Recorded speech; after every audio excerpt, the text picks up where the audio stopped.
acompanha o Gazeta Esportiva. Um feliz 2021 para você que está aí do outro lado, ligado na TV Gazeta. Boa noite, Flávio Prado. Boa noite, Osmar Garrafa. Boa noite, Celso. Boa noite, Celso. Estamos juntos, o ano mal começou e o calendário do futebol sul-americano já está pegando fogo com as semifinais da Copa Libertadores da América neste meio de semana. E no programa de hoje vamos acompanhar como Palmeiras e Santos estão se preparando para esses duelos decisivos contra River e contra Boca. E tem também São Paulo e Corinthians focados na reta final do Campeonato Brasileiro. Tudo isso e muito mais logo depois do intervalo. Fique com a gente.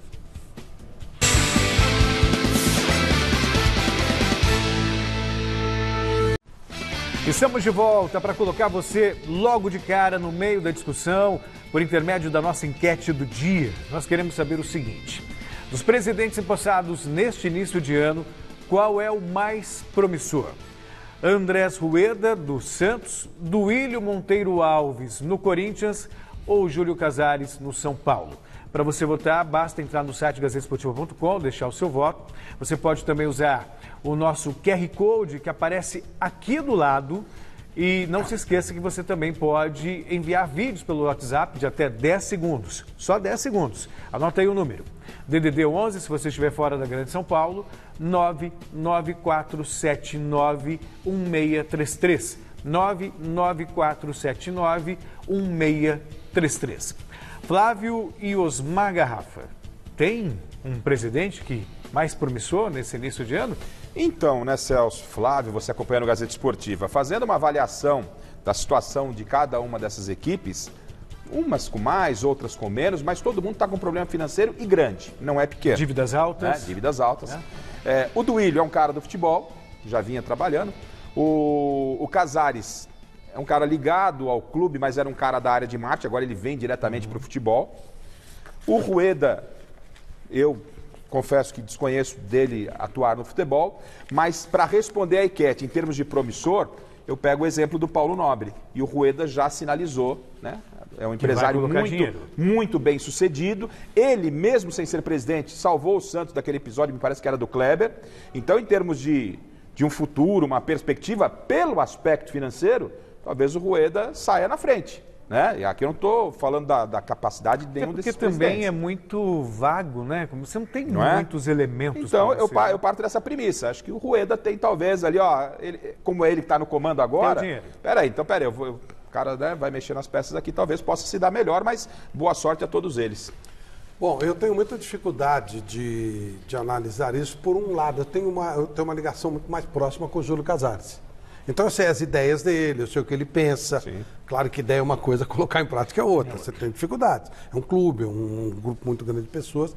Então, por conhecer melhor as ideias do Júlio, eu acredito mais nele. Eu não conheço o Rueda, não conheço. Ele é um empresário vencedor. Se ele simplesmente puser dinheiro no clube, não vai resolver nada. O buraco diminui porque fica... tem que fazer o que o Paulo Nobre fez. O Paulo Nobre trouxe profissionalismo ao Palmeiras. Aí sim. Aí o clube circula sozinho. A história do que Jesus dizia, não adianta dar o peixe, tem que ensinar a pescar. É um passo que o Casares já começou a dar, trazendo o Muricy. Então, não é? Você tem que criar situações para o clube independer do dinheiro do presidente, para ele ficar independente do próprio presidente. E no caso do Duílio, eu realmente tinha muito contato com o pai dele. O Duílio eu conheço muito pouco, só dos contratos aqui no mês e tal. Então não é nem desconfiança dos outros, mas é por conhecer o Júlio. Eu acho que ele tem todas as condições de fazer um trabalho bacana no São Paulo. Tá certo. Bom, semana decisiva para o Palmeiras, Copa Libertadores América. Amanhã tem River Plate lá em Buenos Aires, pelo primeiro jogo da semifinal. E o Alexandre Silvestre chega diretamente da Academia de Futebol com as últimas informações do Verdão. Quer dizer que o técnico Abel Ferreira pode ganhar um reforço importante para o ataque? Boa noite, meu querido Alexandre Silvestre.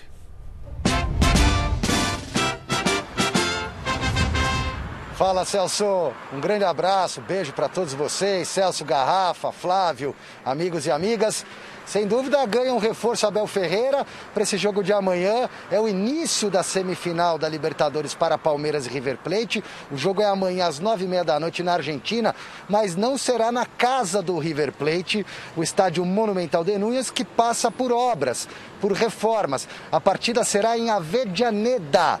Claro que não tem fator campo com tanto peso por conta da pandemia, estádio vazio, mas é importante o torcedor saber que o jogo não vai ser no Monumental de Núñez, e sim em Avellaneda. E a grande novidade deve ser o menino atacante Gabriel Veron, que se machucou na partida contra o América Mineiro pela Copa do Brasil, na semifinal, jogo aqui no Allianz Parque, deixou o gramado no segundo tempo com algumas dores, saiu chorando, um problema muscular na coxa, e o Gabriel Veron fez um tratamento intensivo por 3 vezes ao dia, viajou para a Argentina, o Palmeiras já está na Argentina, viajou no domingo e deve ser reforço para o ataque, para jogar numa das beiradas. Outro que também deve retornar é o Zé Rafael, que vem sofrendo com dores no pé, com infecção no pé, torção de tornozelo, jogando no sacrifício, chegou a ser poupado, mas também treinou sem limitações, tanto aqui quanto lá, e os dois ficam à disposição do Abel Ferreira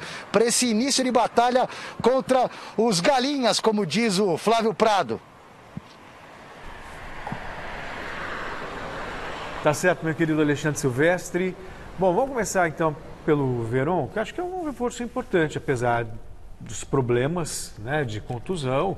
É uma boa opção, até de velocidade, para o querido Abel, né? Ótima. E o River também conseguiu recuperar o casco, né, o lateral esquerdo, mas realmente é uma opção boa. Imagina se o River jogando com domínio de bola, com bola no pé, e o Palmeiras usando como opção a velocidade do contra-ataque. O miolo de zaga do River talvez seja o ponto um pouquinho mais frágil, e talvez com velocidade você consiga chegar, e o Gabriel Veron é uma boa opção. De fato, o River é galinha, mas é uma galinha de ouro, né? É uma galinha premiada, mas é a galinha. As galinhas dos ovos de ouro. Você sabe qual é a chance do Flamengo fazer o que fez com o River, com o Boca?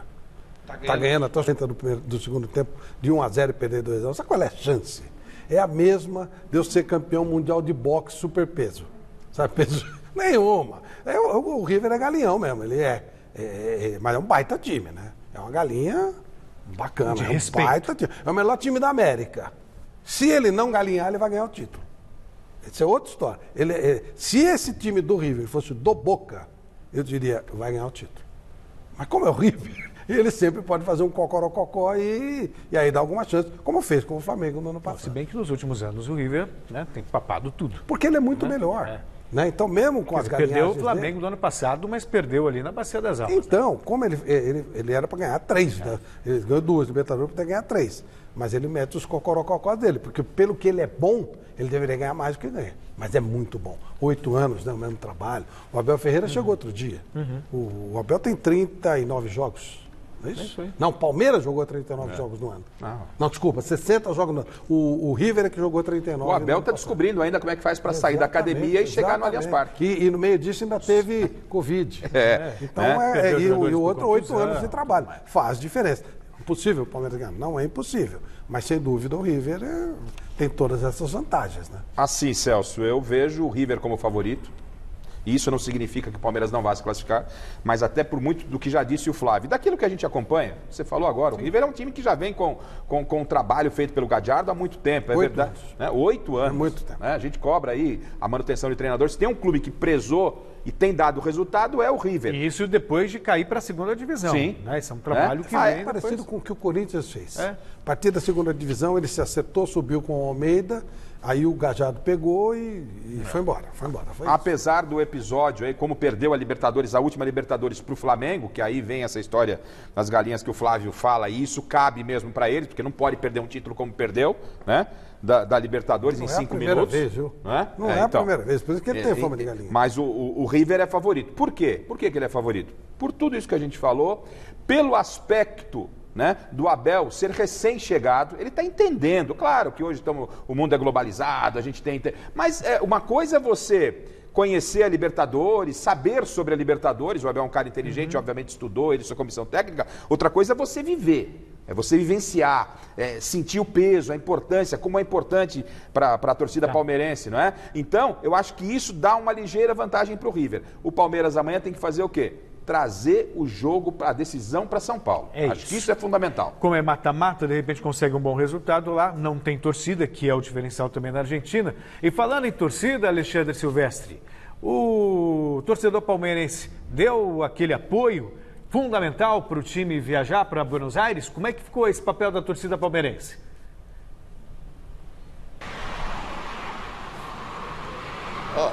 Pura coincidência, Celso. Acabou de chegar um colega da imprensa aqui, André Galvão, que é palmeirense assumido, né? Assim como eu sou São Paulino. Está trabalhando no SBT, também na Transamérica. O que você achou, André, daquela festa que a Mancha Verde, a organizada, fez no embarque do Palmeiras? Isso dá mais pressão para o time ou incentiva ainda mais o Verdão em busca dessa obsessão, meu filho? Tudo bem, Ale? Legal estar com vocês aí. Olha, para ser bem sincero, nós não estamos vivendo um momento muito bacana para a gente ter essa prática, né? É claro que essa crítica ela precisa ser feita porque estamos vivendo uma época muito difícil das nossas vidas. Agora, com relação ao que pode impactar no time dentro de campo, eu acredito que não tem por que dar errado, né?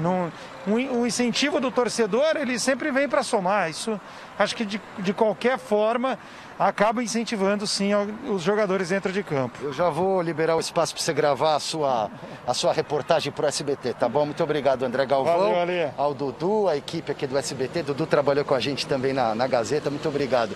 Então, a recepção no aeroporto foi grande por parte da Mancha Verde. O Palmeiras viajou no domingo, recebeu esse carinho do torcedor, o mesmo torcedor que outro dia estava aqui na porta da academia pedindo a cabeça de todo mundo e conseguiu pelo menos a cabeça do Vanderlei Luxemburgo e do Alexandre Matos. Muito bem, Alexandre Silvestre, veja só, o Palmeiras tem algo semelhante com o que aconteceu com o Corinthians, guardadas as devidas proporções. O Corinthians tinha aquela loucura para ganhar uma Libertadores América. Demorou muito para ganhar. E o Palmeiras existe essa obsessão pelo Mundial. E para ir para o Mundial, não tem jeito, tem que ganhar a Libertadores América. O Corinthians conseguiu um sistema 100. Conseguiu um 100, mas mesmo assim teve aquela pressão para ganhar a Libertadores, até por causa dessas gozações. O Palmeiras também disse que tem um Mundial, mas a torcida quer o Mundial da FIFA. E aí, Flávio, esse apoio, isso pesa de alguma maneira ou isso ajuda? Pesa, eu vi a semana passada aquela festa da torcida do São Paulo contra o Grêmio que foi decisiva. Nossa, pesou demais. Faz uma diferença Entra enorme. ano, sai ano, Flávio. Não, mas faz a gente sentido, cansa de ver verdade. aqueles treinos abertos. Faz uma diferença enorme. Adiantou alguma coisa aquela aglomeração na porta do Morumbi? Não, eu tô falando. Aliás, sem falar do assim, risco, né? Cada um cuida da sua vida. Se a torcida ganhasse jogo, a China era campeã do mundo. Entendeu? Cada um cuida, obviamente, da sua vida, mas seria muito legal, né? Que os clubes aproveitassem esse momento, os caras que formam opinião, assim como nós, né? Até falei no nosso grupo lá, chega lá o presidente do clube, o maior jogador, grava um vídeo, monta uma live, não tem live, vão entrar toda a torcida do Palmeiras, convida lá 5 ex-jogadores para ficar discutindo antes do jogo, a torcida participa, vamos fazer, qual a torcida que vai encher mais, sabe? O canal lá do YouTube e tal, cria-se uma alternativa e os caras peçam para esses caras não comparecerem, porque não adianta nada e tem muita gente daí leva o vírus para casa, para infectar o pai, a mãe, o avô, né? O tio, e quem não tem nada a ver com essa história. Mas o pessoal acha legal, então tudo bem. Eu teria outra postura, se fosse do futebol. Não né? é. Faz uma campanha, já pensou que legal o São Paulo? Né? O Palmeiras, final da Libertadores. Vou fazer uma live do Palmeiras, lá no canal do Palmeiras, no YouTube. Você leva o Ademir Dagui, os campeões da Libertadores, o Marcos lá, os torcedores conversando com esses caras. Vamos ver quantos torcedores vão ficar da live antes do jogo. Que é uma ação legal, é uma energia positiva. Você põe esse telão lá dentro do vestiário. Muito legal do que meia dúzia ou 20, 30, 40 comparecerem no aeroporto. Bem mais ali. Mas que seja 100, pior, que possa ser 200, é pior ainda. Né? No de São Paulo teve 3 mil naquele outro jogo que eu fui, nesse aí acho que chegou perto disso, não adiantou nada, e quantos daqueles que estavam lá estão infectados e infectaram seus familiares? É triste, cara. É muito triste. Enquanto o rival já tem decisão amanhã, o Corinthians vive uma verdadeira intertemporada. E o repórter José Paes está na redação, na nossa central de esportes, e explica por que o Timão vai passar tanto tempo sem entrar em campo. Grande noite para você, meu querido José Paes. Grande noite, Celso Cardoso, um abraço para você, um abraço para o Garrafa, para o Flávio, para todo mundo que está acompanhando o nosso Gazeta Esportiva. Pois é, o Corinthians voltou a treinar hoje, depois de um período longo de folga. O Timão ficou 4 dias em casa, do dia 31 ao dia 3 de janeiro, jogadores folgando aí por causa do Ano Novo. Mas os jogadores folgaram porque o Corinthians só volta a entrar em campo no próximo dia 13, Celso. No dia 13 de janeiro, contra o Fluminense, jogo válido pela 29ª rodada do Campeonato Brasileiro. Aí, o Corinthians vai ter uma sequência muito importante de jogos. A gente preparou uma tela aí, uma arte para mostrar para vocês, que essa sequência pode definir como que vai ser o Corinthians nesse Campeonato Brasileiro. Se vai brigar de fato pelo G6, por uma vaga na pré-Libertadores, ou se vai ficar ali naquele meio de tabela só com uma vaguinha na Sul-Americana. Olha só os próximos 5 jogos do Corinthians. Primeiro joga contra o Fluminense, como eu disse, no próximo dia 13. Aí pega o Palmeiras no Allianz Parque, jogo adiado da 28ª rodada do Campeonato Brasileiro. E na sequência pega 3 times que estão brigando ali contra o Z4. Olha só, pega o Sport, pega o Bragantino e depois pega o Bahia. 3 jogos de suma importância para o Timão. Aí eu pergunto para você, Celcinho, para o Garrafa e para o Flávio. Quantos pontos vocês acham aí que o Corinthians vai fazer nesses 5 jogos, hein, rapaz? Pois é, 5 jogos, são 15 pontos em disputa. Tabela boa, hein? O Corinthians vai ficar tanto tempo sem pegar avião que quando eles pegarem eles não vão saber fazer check-in. Você viu? É. 4, fica um tempo sem jogar, 4 é tabela. E tem jogo adiado. Fica em São Paulo por 4 jogos. Porque tem Palmeiras, né? Que vai jogar no campo, no campo do Palmeiras, mas é em São Paulo. É em São Paulo. Eu acho que o Corinthians, eu não responder a pergunta do Zé Paz, é difícil, né? São fatores, sei lá, talvez 9, 10 pontos. O Corinthians melhorou muito, né? Cresceu muito e, para mim, já atingiu o objetivo que tinha que atingir. Escapar do rebaixamento. Agora foi um ano desastroso. É um bônus, né? Aí... Lá vem você com aquela coisa. Você quer acabar com o ano do... O ano que está começando, que está acabando? Você quer acabar? Ou seja, tá bom. Então enquanto estava na zona de rebaixamento, ele estava vibrando. Agora que saiu da zona de rebaixamento com uma pequena possibilidade de uma pré-Libertadores. Tá bom. Acabou. Você sabe quem se classificou para a pré-Libertadores? Guarani do Paraguai. Oficialmente. Olha, torcedor do Corinthians, olha lá, o Guarani do Paraguai está classificado para a pré-Libertadores. Você é um gato fogueteiro, né? Você pegou esse Guarani do Paraguai. Não, eu só estou falando isso. O Corinthians já jogou 2 vezes em Libertadores eliminatórias com o Guarani do Paraguai. Eu não vou falar o que aconteceu porque é desagradável. Só uma outra coisa, a gente vai voltar a falar do Corinthians, é que o Zé Paz, eu conheço aqui eu sou fã do Luxemburgo. Você também é, mas eu conheço um aqui que é ardoroso, que é o Osmar Garrafa. Mas tem um ainda que é mais fã do professor, que é o Zé Paz. E o Zé Paz pediu para falar sobre o Luxemburgo. Por quê, hein, Zé Paz? Conta pra gente. Pois é, Celso, eu sou fã sim do Pofechô. O Pofechô foi apresentado hoje lá no Vasco, muita gente dizendo que é a 2ª passagem dele no Vasco, mas na verdade é a 3ª. Lá em 87, lá na década de 80, ele já assumiu o time de aspirantes do Vasco. Em 2019 ele assumiu o time, livrou o Vasco do rebaixamento, pegou o Vasco na 5ª rodada, o Vasco era o último colocado do Campeonato Brasileiro e acabou levando o Vasco à Sul-Americana. Agora ele assume o Vasco, faltando 12 jogos para acabar o Campeonato Brasileiro para o Vasco, lembrando que o Vasco tem um jogo a menos, jogo contra o Palmeiras aqui no Allianz Parque. E o Pofechô foi apresentado hoje lá no CT do Vasco, no CT do Almirante, e chegou falando firme, viu? Vamos dar uma olhadinha aí no Pofechô. Restando 12 jogos. E o que o Vasco já fez por mim, o Vasco da Gama já fez por mim. A minha carreira iniciou no Vasco da Gama. Eu tive o prazer de trabalhar no Vasco da Gama ano passado com o Campelo, em que nós conseguimos fazer um trabalho e conseguimos colocar o Vasco na Sul-Americana. E nesse momento é muito difícil as pessoas quererem aceitar, porque acham que vai manchar a carreira, vai fazer isso, vai fazer isso, aquilo. E eu não sou covarde. Eu acho que é a hora da contribuição, da colaboração. Então eu entendi que o convite não era um convite, era uma convocação. Então eu vou colocar todo o meu conhecimento que eu tenho de Vasco, por ter estado com a maioria desses jogadores aqui, a comissão técnica, e uma experiência nova. Foi uma entrevista no melhor estilo Pofechô, viu, Celso? Foi irreverente, falou grosso aí, disse que foi uma convocação, que o Vasco convocou ele, não foi um convite, enfim, foi uma entrevista bem legal, durou ali 40 minutos, estava lá o Alexandre Pássaro também, que é o novo diretor de futebol do Vasco, o presidente Alexandre Campelo, enfim, foi uma entrevista bem bacana. E por falar em presidente, em Pássaro, enfim, nisso tudo aí, daqui a pouquinho eu volto aqui da nossa redação, viu, Celso? Para falar de um outro presidente, Duílio Monteiro Alves, assumiu a presidência do Corinthians para os próximos 3 anos, e daqui a pouquinho eu volto para falar disso, tá bom? Maravilha, meu querido Zé Paz. Aguardamos você daqui a pouquinho. Querem falar um pouquinho do Luxemburgo? Eu achei corajoso legal. Ele mesmo, né? Assim como o Filipão pegou aquela bomba do Cruzeiro, com todo respeito ao Cruzeiro, mas é uma bomba. Foi. Né? Não vai conseguir subir, né? O Luxemburgo, ele foi inteligente, porque ele volta rapidamente ao protagonismo. Não vai se preocupar com o negócio de salário, ele abriu mão, porque é um aborrecimento. De verdade, eu não estou brincando, estou falando sério. Os 2 últimos técnicos do Vasco não receberam 1 centavo. Claro que vão receber, o Abel, o Sapinto, vai ter que entrar na justiça, aquela coisa toda. Ele não vai ter nada, nenhum tipo de briga com o clube. Se sair, se livrar o Vasco, e é possível, o Vasco é pior que os outros, tem um grupinho de 10 times muito ruins, qualquer um deles pode cair.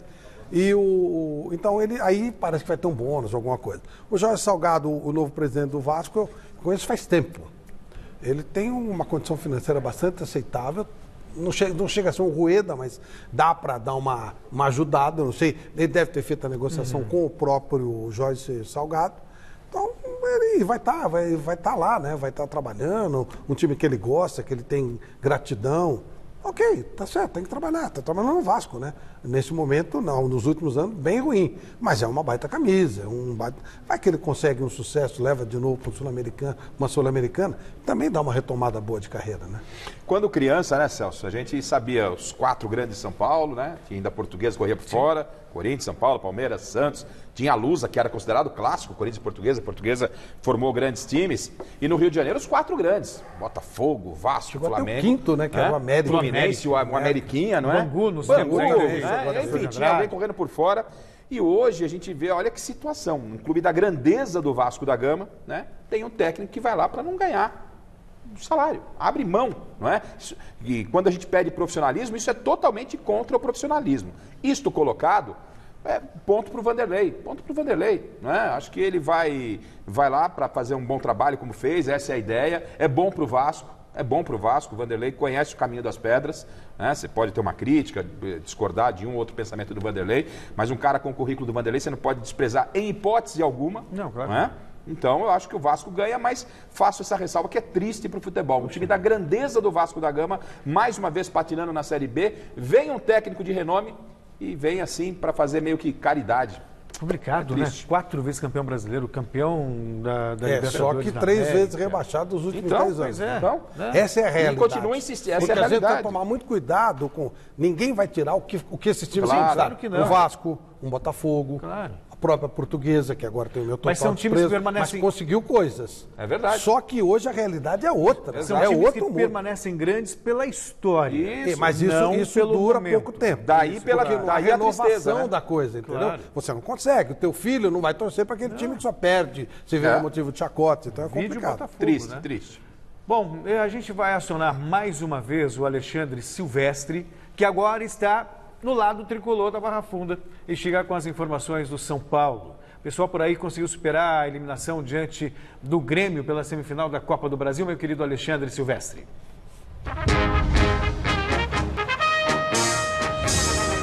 Acredito que sim, Celso.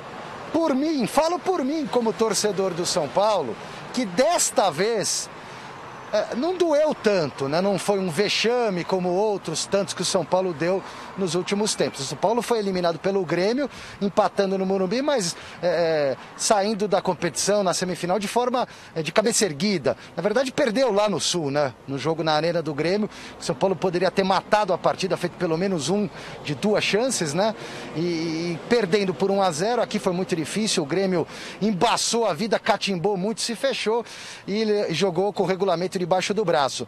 São Paulo que agora briga no Campeonato Brasileiro para tentar fugir desta fila, já que na Copa do Brasil não vai rolar mais. O Grêmio passou e vai pegar o Palmeiras. E o próximo jogo do São Paulo é quarta-feira contra o Red Bull Bragantino. Depois de amanhã em Bragança Paulista, 9h30 da noite. E o time do Diniz deve manter aquela base que vinha jogando, com a volta do Reinaldo à lateral esquerda, ele que foi suspenso na Copa do Brasil infantilmente, fez muita falta para o São Paulo contra o tricolor gaúcho, mas retorna agora juiz o Reinaldo no jogo contra o Bragantino. O Luan está suspenso, esse é carta fora do baralho, uma peça importante que deu um equilíbrio melhor para o sistema defensivo, principalmente do São Paulo, o cabeça de área.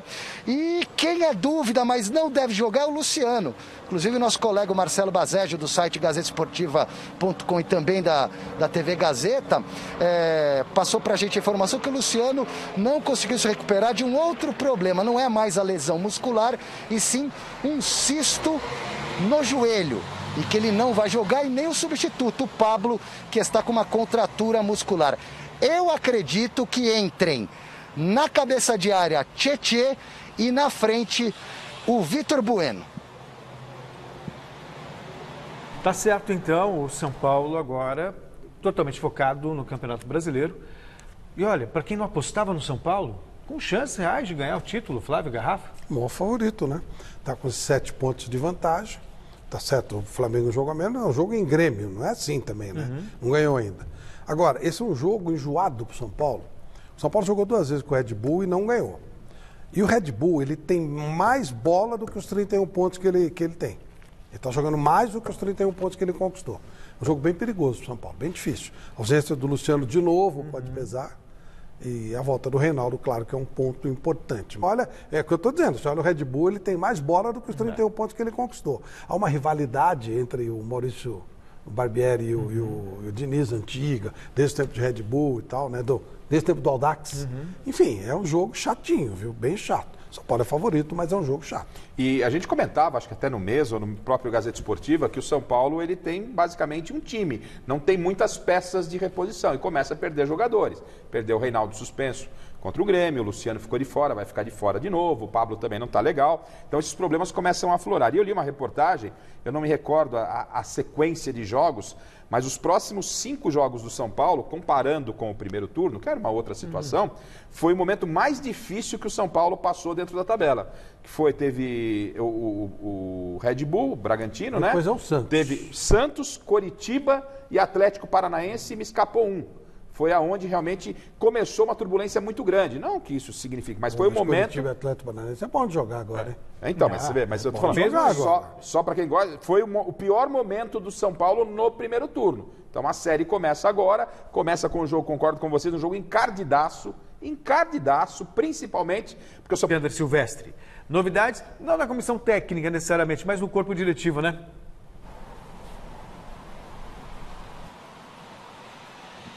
Isso, Celso, é só para completar o comentário do Flávio, para quem gosta de estatística, o São Paulo é o melhor visitante do Campeonato Brasileiro. Eu, sinceramente, prefiro essa linha de raciocínio de que o Bragantino é um time tinhoso lá em Bragança Paulista, da rivalidade Barbieri-Diniz, das dificuldades que o São Paulo tem enfrentado contra o Bragantino, mas na estatística o São Paulo ganhou de 14 jogos como visitante, ganhou 7 e empatou 4.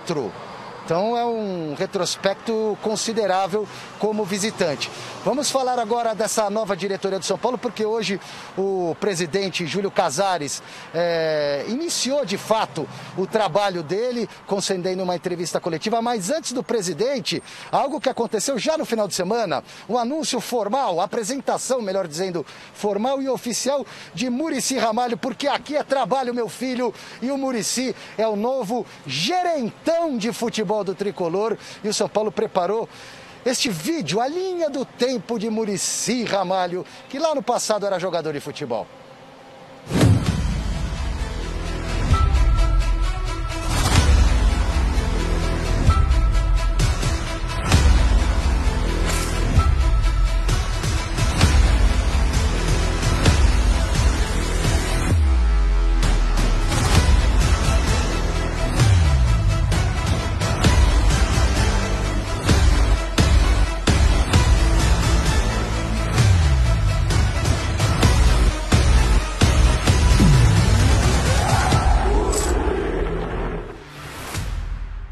Estou de volta, estou muito entusiasmado, pode ter certeza que a gente vai fazer nosso melhor aqui.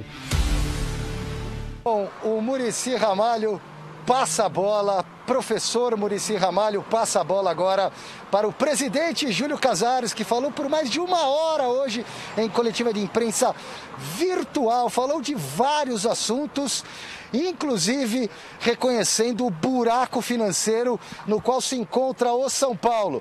Vamos ouvir o mandatário tricolor pelos próximos 3 anos. Nós temos a ciência terrível da questão financeira, e por isso que acabamos de nomear uma Câmara Setorial, é a primeira, que é a financeira, que começa a trabalhar hoje, junto com o Sérgio, na questão de readequar, realinhar os nossos compromissos financeiros. Claro que o futebol vai ter que estar inserido nessa nuance de nova realidade financeira do São Paulo. E, repito, a base será fundamental. nós não podemos abandonar a questão de que quando o futebol, o técnico, a comissão, identificar a necessidade de uma posição, terá que ser uma prática a integração com a base para buscarmos esse valor dentro da nossa formação. Se isso não for possível, aí sim vamos ao mercado. Mas vamos de forma diferente. Eu espero ser avaliado depois de 3 anos como uma pessoa que equilibrou as finanças. Eu jamais faria que eu vou pagar a dívida. Às vezes eu ouço pessoas falando isso, vou pagar a dívida. É pessoa que não conhece o que é uma dívida desse tamanho. Mas realinhar, reposicionar, ter um novo perfil e diminuir a dívida, a pressão da dívida, isso eu quero deixar esse legado. Claro, ser campeão, isso é jogo de futebol. Eu quero muito ser campeão, mas essa é uma questão que o futuro vai dizer.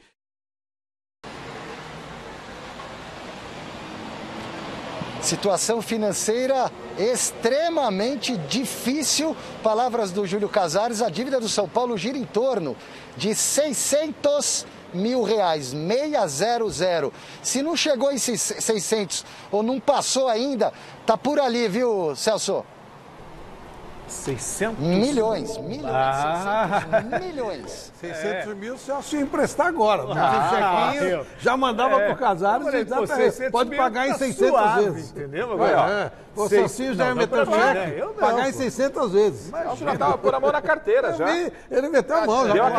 Ele deu uma ameaçada, não deu? Deu uma ameaçadinha? Não, é só isso. isso. No universo do futebol, uma dívida de 600 mil... Tranquilo. Agora, acho que o mais legal... 600 milhões, aí já é uma outra história. Mas o mais legal de tudo isso é que, assim, em pouco tempo, Casares assumiu agora, mas já de quando foi eleito, já vinha tomando algumas atitudes. Atrás, fosse eu torcedor do São Paulo, e o torcedor não está muito preocupado com dívida. Claro que a dívida acaba refletindo, mas o torcedor quer ver o departamento de futebol funcionando e tal. Se fosse torcedor do São Paulo, ia ficar super feliz. Por quê? Ele vai lá e resgata Muricy.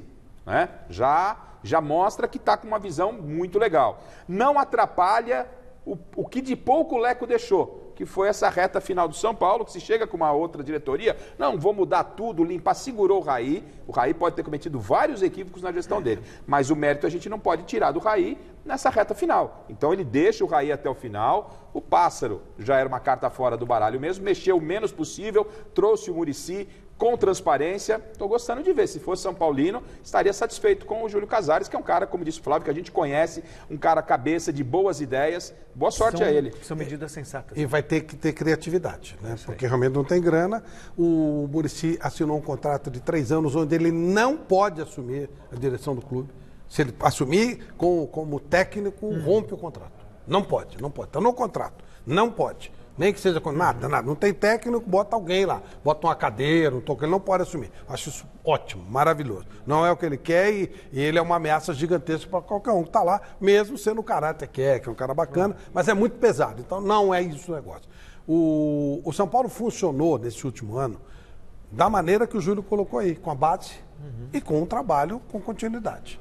Funcionou desse jeito, foi por acaso. Porque o rombo que o Leco fez no ano passado, no ano retrasado, 2019, inclusive combinando com a contratação do Daniel Alves de uma maneira irresponsável, não pela bola do Daniel, mas pelo custo que o São Paulo não conseguiu barganhar, não conseguiu repassar a patrocinadores. Então agora, manter esse sistema, trazendo gente da base, é o correto, vai ter que vender jogadores. E só para acrescentar uma situação que foi dita 2 semanas no Mesa Redonda, pelo Miller, porque depois, em isso se confirmando, muita gente quer ser pai da criança e não há nenhum problema. Mas o Miller já sinalizava de que o Daniel Alves não deve ficar para a próxima temporada, né? Enfim, foi uma informação que o Miller trouxe aqui no Mesa Redonda, só para deixar registrado. Vamos aguardar. Recados pelo WhatsApp. Põe na tela. Boa tarde, Celso, Garrafa, Flávio Prado. Eu acho que o Júlio Casares tem tudo para dar certo no São Paulo aí, tomara, né? Aqui é o Antônio de Santo André. Falou, galera. Forte abraço. Boa noite, Flávio Prado, Garrafa e Celso. O melhor presidente vai ser do Santos. Boa noite, sou fã de vocês. Boa noite, Gazeta. Eu, como santista, estou botando muita fé no Rueda. Ele já deu uma força para o Santos, mesmo sem ser presidente, e acredito que vai fazer um bom triênio. Vander do Butantã.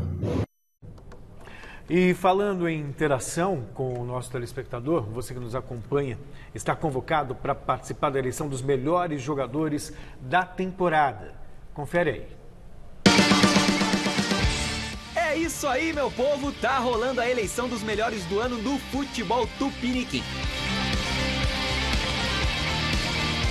Quer saber como participar? É facinho, ó. É só acessar a internet, entrar no site www.troféumesarredonda.com.br e deixar o seu voto para cada uma das 11 posições. E todos esses astros do esporte bretão vão desfilar aqui, ó, na telinha da TV Gazeta, no próximo dia 7 de março de 2021. Troféu Mesa Redonda, o Oscar do futebol brasileiro. Quer ver o seu ídolo recebendo um dos mais importantes prêmios do esporte nacional? Marcos, do Palmeiras! Então vai lá, não perde tempo não, já te disse. Acesse o site www. O Santos vai a Buenos Aires encarar o Boca Juniors na próxima quarta-feira. E o técnico Cuca tem uma dúvida para escalar o time. O repórter Lucas Mussetti chega diretamente da Baixada Santista com o noticiário do Peixe. Boa noite para todo mundo que acompanha o Gazeta Esportiva. O Santos viajou para Buenos Aires, na Argentina, no quarta, pela semifinal da Libertadores da América. E antes desse embarque, o técnico Cuca comandou o penúltimo treino do Santos nessa preparação para enfrentar o Boca e manteve uma dúvida: Sandri ou Soteldo? Sandri é volante, mas sai bem para o jogo. Soteldo é um atacante que poderia ser meia. Cuca treinou mais tempo o Soteldo do que o Sandri, mas deve definir no treino da Argentina na próxima terça quem sai jogando contra o Boca. E antes da viagem também saiu uma notícia importante, que foi a conclusão da venda de Lucas Veríssimo ao Benfica de Portugal, depois de uma negociação que durou semanas e virou uma novela. O Santos está vendendo o Lucas Veríssimo por 6,5 milhões de euros, 41 milhões de reais. O Santos recebe uma parte disso agora, o pagamento é parcelado em 3 vezes, outra em dezembro de 2021 e uma última em dezembro de 2022. Veríssimo termina a Libertadores no Santos e depois vai para o Benfica de Portugal.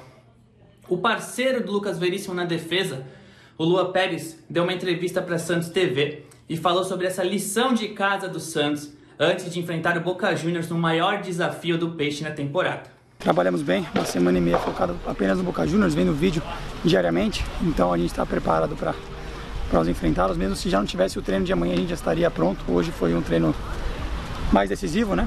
Que a gente fez um pouco de tudo, né? Cada dia da semana a gente vai trabalhando uma coisa à parte. Hoje juntamos tudo, pusemos em prática titular, só algumas peças, então está pronto para enfrentar eles.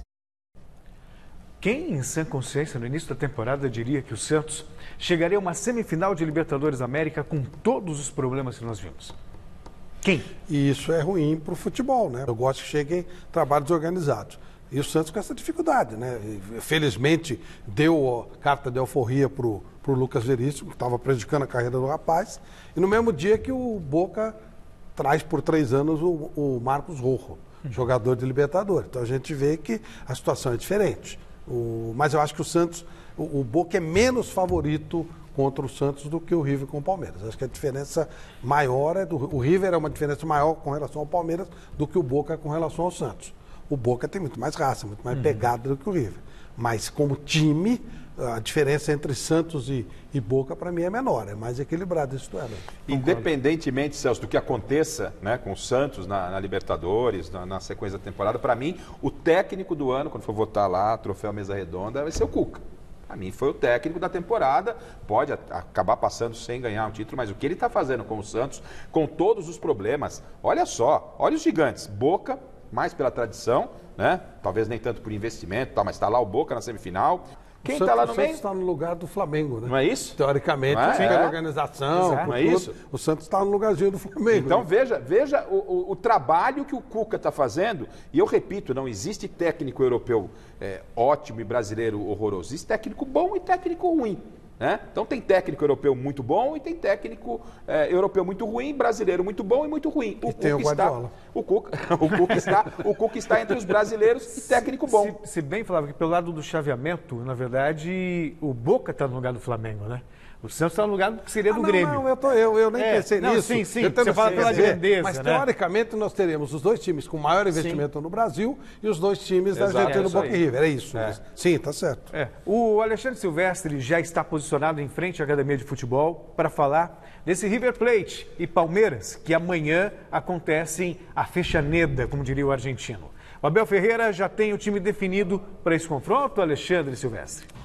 Na verdade, ainda não, mas a gente pode tentar adivinhar o time que deve contar, como eu disse na primeira participação, com as entradas, com os retornos do Zé Rafael e do Gabriel Veron, que estavam machucados. Então, provável, por Gustavo Gomes, Matias Vinha, Danilo, Zé Rafael, Rafael Veiga. Aí o Gabriel Veron, o Luiz Adriano de centroavante e o Rony, que tem números excelentes na Libertadores, numa das beiradas semifinais contra o River Plate.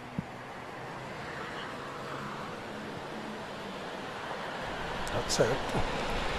Perfeitamente. Bom, vamos lá, né? Aliás, ele falou de Rony aí, vocês viram a FIFA mostrando o Rony do Corinthians no lugar do Rony do Palmeiras? Puseram lá. Tá aí, em dois lugares.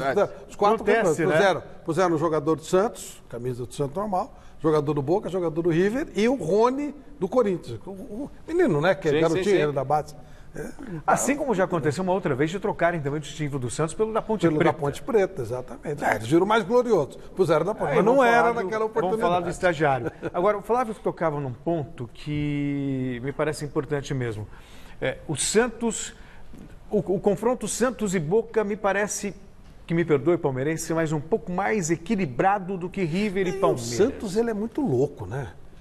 O Santos é um time louco, é muito louco. É a cara do Cuca, né? Ele assim, a beira do campo. Ele tem 4 no Grêmio. O Santos, ele tem o Marinho, que tem sido decisivo.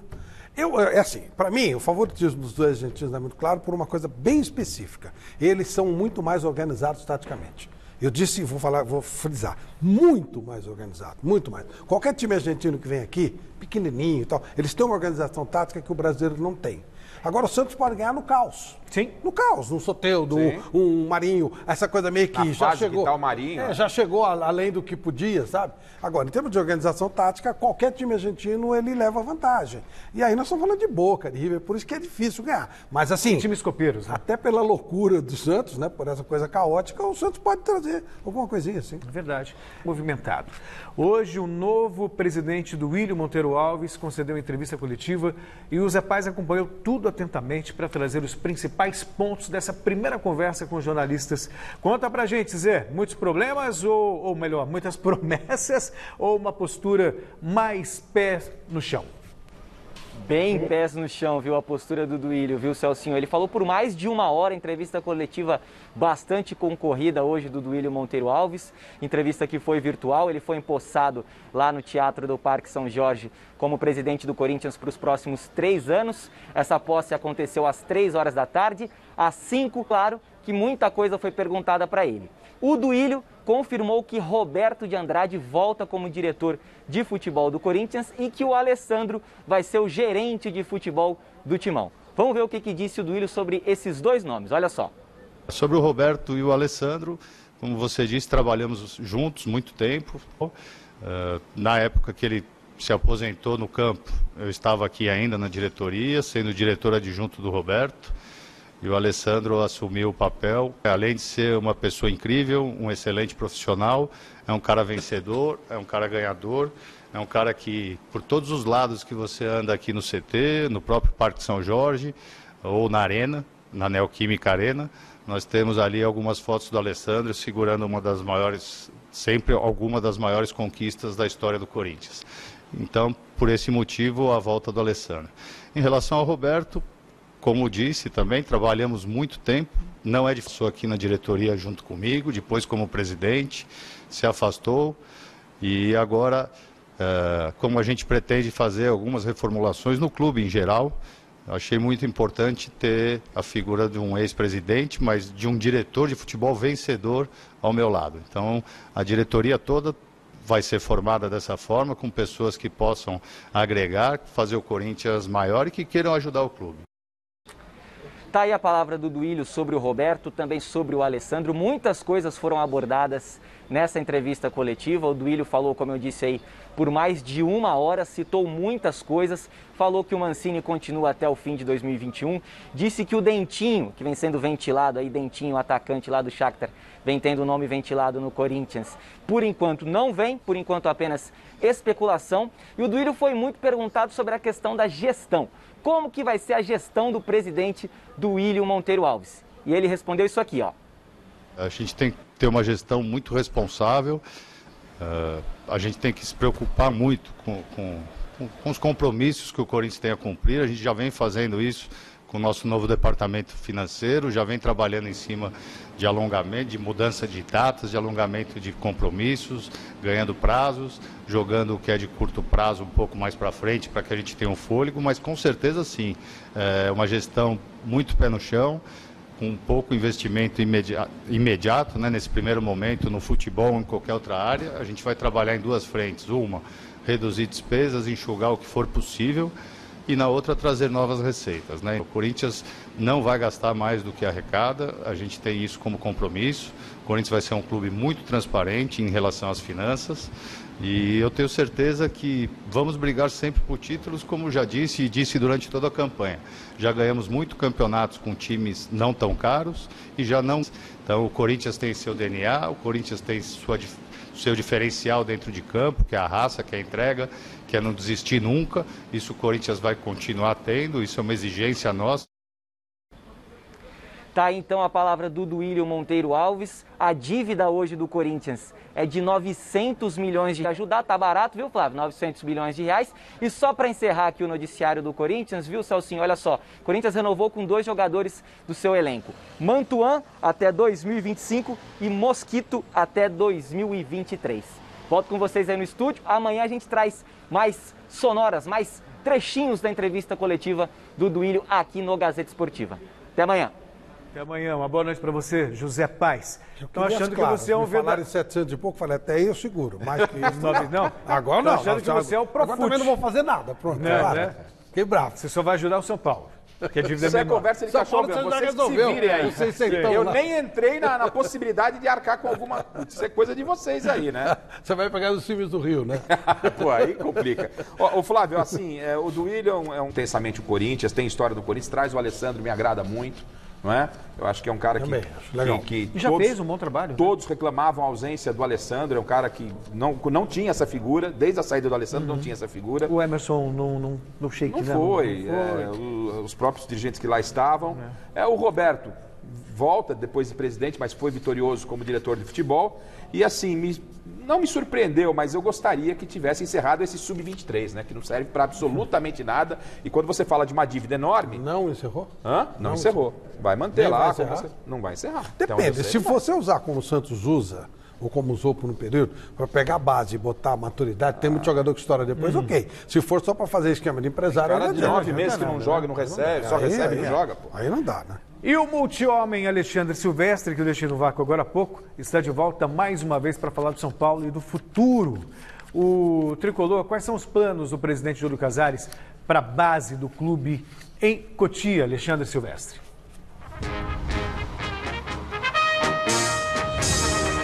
Ô Celso, essas coisas acontecem, meu filho. Ó, eu queria fazer um raio-x rapidinho de como vai ficar o departamento de futebol do São Paulo enquanto o meu óculos fica totalmente embaçado. Número 1, a figura número 1 é o presidente, Júlio Casares. O número 2, o diretor de futebol, acho que o Flávio Prado trabalhou com ele por muitos anos na Rádio Jovem Pan. Jornalista que passou pela Rádio Jovem Pan, o Carlos Belmonte.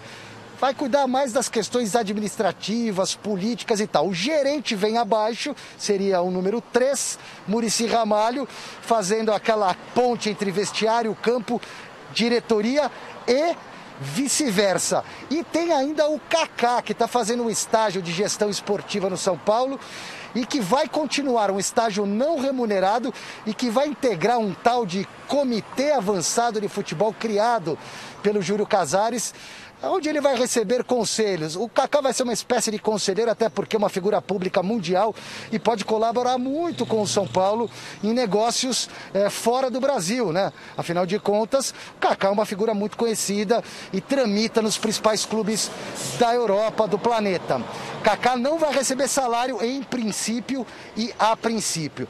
E agora eu queria destacar um trechinho da coletiva de hoje, quando o Júlio Casares fala desse São Paulo, dessa safra, porque o São Paulo é um clube, é o mais vendedor do mundo. O São Paulo é o time que mais exporta jogadores e há muito tempo. E tem uma safra legal aí rolando, né? Será que o São Paulo vai conseguir segurar esses meninos aí? Casares fala.